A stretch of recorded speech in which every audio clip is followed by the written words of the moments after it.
Saudara Polres Kendari menangkap satu orang pelaku pembakaran dua kantor kelurahan di Kota Kendari, Sulawesi Tenggara yang terjadi pasca penghitungan suara Pilkada Kendari pada 20 Februari 2017. Motif pelaku membakar kantor kelurahan karena sakit hati pasangan yang diunggulkannya kalah.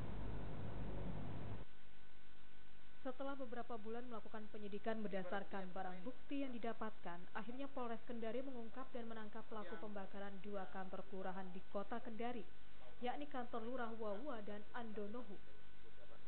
Pembakaran dua kantor kelurahan terjadi pasca pleno penghitungan suara hasil Pilkada Kota Kendari di bulan Februari lalu.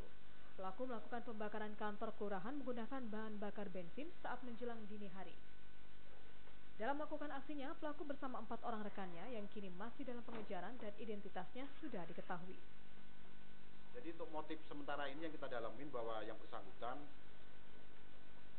hanya kecewa terhadap perolehan wali kota kemarin. Jadi salah satu paslon yang didukungnya tidak menang sehingga dia kecewa, kemudian melakukan kegiatan yang merugikan bagi kita semua maupun bagi pelaku.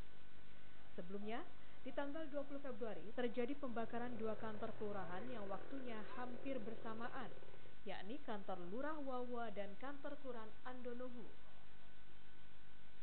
Dua kantor kelurahan tersebut rata dengan tanah dan menghanguskan seluruh berkas yang ada di kantor kelurahan. Silvian Siakia, Kompas TV, Kendari, Sulawesi Tenggara.